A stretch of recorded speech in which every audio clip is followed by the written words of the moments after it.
Nice wheel. Yeah. Well, So how old is this caddy? I think it's about 5 years or so. You'd think the third richest man in the world might have his own chauffeur, but not Warren Buffett. He prefers being in the driver's seat. Do any of your billionaire friends ever joke with you about the Cadillac and that you're driving and not something flashier? No, they know me pretty well. On a cold winter morning, Buffett chauffeured me around his hometown of Omaha, Nebraska, pointing out all the hot spots. This is the McDonald's I go to frequently. So what do you have at McDonald's? Probably 3 times out of 4 I get a sausage McMuffin, but then at lunchtime I get a quarter pounder and fries. A modest meal for a man worth some $46 billion. His humble tastes have humble origins. Yeah, well, that is true. It was a Sears Roebuck house, and in those days they called it Sears Roebuck, not Sears. Buffett took us to his childhood home. My dad bought it in 1925. He bought it about 2 weeks before he was going to get married. He paid $55 a month on his mortgage. 55 a month. A month. Yeah, on the mortgage. Buffett since moved, but says his new home is no palace either. I could buy any house in the world, and I don't want any other house than the one I'm in. You know, and that house is in a middle-class neighborhood. I'm happy in a pair of khakis and a sweater, so I don't need fancy clothes. I don't need fancy food. Do you have an iPad? I do not have an iPad. iPhone? No. He prefers books and reads avidly. Even as a boy, Buffett, whose father started a small stock brokerage, devoured anything he could find on money. I bought my first stock when I was 11. Which is incredible, that at 11 years old you were buying your first stock. Well, I would have bought it sooner, but I didn't have the money. It took me about 5 years to save $120. That was in 1941. Oh, there I am down at the bottom here. There you are in this I'm corner. over here, and that's Bob Russell and Rich You Olson. kind of have like a little bit of a grin on your face. I must have been thinking about investments at the time.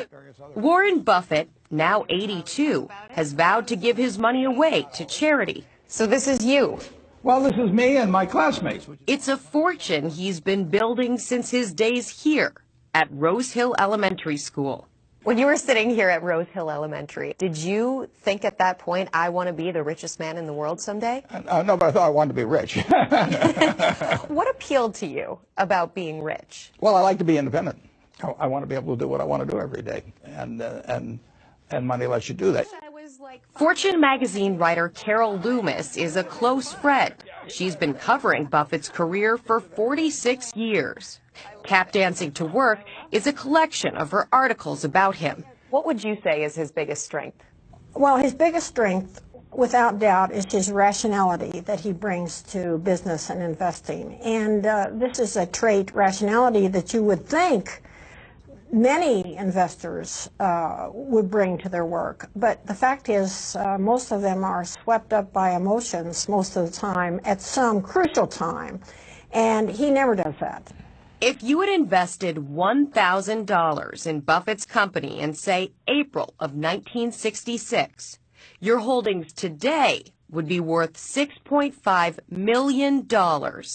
What role has luck played in your success? Well, there's luck enters into everybody's life. And Buffett says that begins at birth. The womb from which you emerge determines your fate to an enormous degree for most of the 7 billion people in the world. Just in my own case, I was born in 1930. I had 2 sisters that have every bit the intelligence I have, every bit the drive, but they didn't have the same opportunities. Because you were a man. And I was white. So if I'd been black, my future would have been entirely different. If I'd been a female, my life would have been entirely different. Buffett is just as outspoken about economic inequality. In a 2011 New York Times editorial, he wrote, "While the poor and middle class fight for us in Afghanistan, and while most Americans struggle to make ends meet, we mega-rich continue to get our extraordinary tax breaks." I would say that in a country with $50,000 of GDP per person, that nobody should be hungry, nobody should lack a good education, nobody should be worried about medical care, nobody should be worried about their old age. And that doesn't mean looking for inequality results. I mean, you want great inequality results. You want the Steve Jobs to be working in those garages, or the Dave Packards, or Bill Gates, or you name it. But you do not want anybody going to bed hungry, or having medical care denied to them, or just the basics of life. What about our debt? $16.4 trillion. It's a lower percentage as a percentage of GDP than it was when we came out of World War II. You've got to think of it in relation to GDP. It is not a good thing to have it going up in relation to GDP. That should be stabilized. But the debt itself is not a problem. So what's the biggest problem facing President Obama in his second term? I would say Congress. But you know, we look at Washington and you get discouraged. But I will tell you what is right about America just totally dwarfs what's wrong about Washington. 535 people are not going to mess up 315 million over time. You believe that? Oh, I know it, yeah. To see the future, Buffett says all we need to do is remember our past. If you really want to know the wonder of America, look about you. And then, you know, take it back in time 200 years and it wasn't there. So what's happened? We've had a system that's released the potential of human beings. But we will have hiccups along the way. And we had a big hiccup when the housing bubble burst in 2008. But the Dow Jones average in the 20th century went from 66 to 11,497. We went through the Great Depression, world wars, all kinds of things. And this country just keeps chugging forward.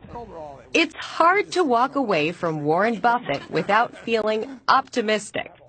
It's even harder to sit across from him without wondering, do you have any stock tips for me? Well, just between you. Yes, it'll be our little secret. Yeah. But it's no secret that Buffett puts his money in stocks. The average person will not know enough to know which stocks to buy. They won't know enough to know when to buy them, but they don't have to, because if they can buy all of America through an index fund. And then they just have to be sure they don't jump in at exactly the wrong time, and they won't know what's exactly the wrong time. So therefore, they should put their money in over a period of time, and they'll have some periods that are wonderful and some that weren't so good, but overall, they will do fine over time. Warren Buffett has done better than fine. In fact, he's done well enough to have no regrets. It would be churlish for anybody with all the good luck I've had in life and to look back and say, you know, that this could have been better, that could have been better. It's been wonderful. Do you look back? Not much. I think it's a big mistake to look back.